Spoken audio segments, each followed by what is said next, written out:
You and me, we ain't nothing alike. Let's set the record straight. Those words you say, they hold no weight, they like. Let's set the record straight. You'll never break the man before you're out.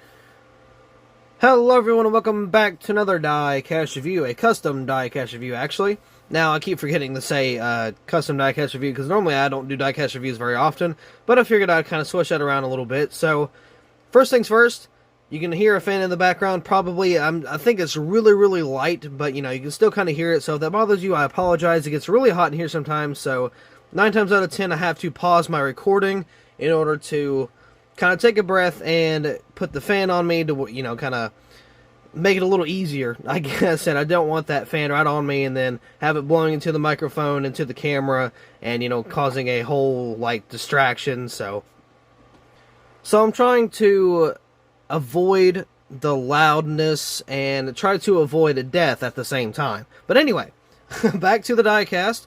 This is a custom I did fairly recently. Now, I don't own the template. I did not make the template. In fact, I don't remember who made it, but there's a few little nicks on here that I kind of messed up on, and I might have to fix it here later on. But you can see this little white spot there on the hood and on the roof. That is not supposed to be there. I guess my clear coat did not cover that spot because it was brushed on, so I guess that's just something I kind of missed. And if you don't clear coat your ink, it will come off in the water because it's water slide, so I'm going to have to go over there and try to fix that with a kind of like a erase marking. But anyway, again, I don't remember who made this template, but I do know he's in my Discord server, and he actually was excited that he used his template. I believe he's messaged me on Instagram too, so I'm going to have to do a little bit of research and give him credit in the description. If I can remember, that is, because I don't like, you know, showing off somebody else's work and not give them the credit they deserve for making such a great template for, you know, people to use. But I do have another template from the same person. It is the same paint scheme, but it is going to... I'm going to remove the 18 on top and actually replace it with the championship logo, so I can have both of them. And this was Hemric's only win for the season, by the way. He just scooted in on points and good finishes, and then won the championship with one win. So that's why I really hate this kind of playoff system, but nonetheless, I mean, technically he did do what he had to do, but he just won the only race that mattered, I guess you could say. Austin Cindric came second place, and I will be making a custom of that as well. And I was really rooting for Gragson to win this championship, and sadly, obviously, that didn't happen. It's not I didn't like anybody else in the championship 4. I just really liked Gragson out of all of them, and I wanted him to get a championship title. But anyway, on to this actual diecast review.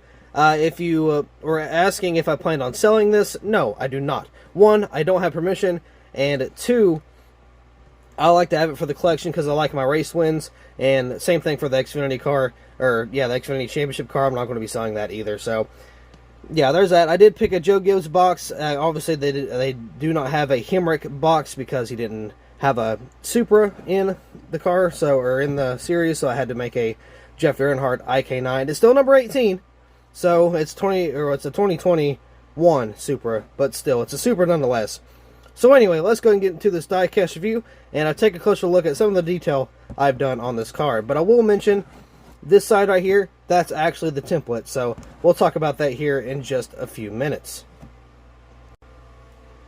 Here's the diecast out of the box. Now there is quite a few things I had to do to this diecast. I had to actually paint the spoiler and splitter, and I had to make my own banners for the front and the rear. So other than that, paint scheme wise, everything else is template. I mean, other than like the race wear, for the most part I've done a lot of that too. But you know, for the actual diecast itself, I had to paint splitter and spoiler, and then I had to actually make these banners. They're not the best banners, but they're there nonetheless. I'm here for accuracy and not really too much quality. I try to make it good, but you know, sometimes it gets a little blurry, but you know, it is what it is. Got poppy paint right there. Again, there is part of the orange I was talking about. I guess it just didn't cover. Same thing with the little triangle piece up here. So I'm going to have to cover that here later on. So I got poppy paint right there. Got the little symbol once again. Got on the dashboard, you got a blue and red square there. Xfinity, Hemric, of course you got the playoff banner there. Got the number 18 Poppy Bank behind that. Now, you're kind of able to tell, but the orange didn't really match. I mean, it came pretty darn close, but, I mean, you can still tell a difference of where the paint is and the actual decal is, and not to mention that white line doesn't really help either, so, you know, not everything's perfect on this car. Got Hemric right there. Poppy Bank, oh, I did paint over that, oops. My bad. That's why you should always paint your stuff first, then lay down your decal, and not vice versa.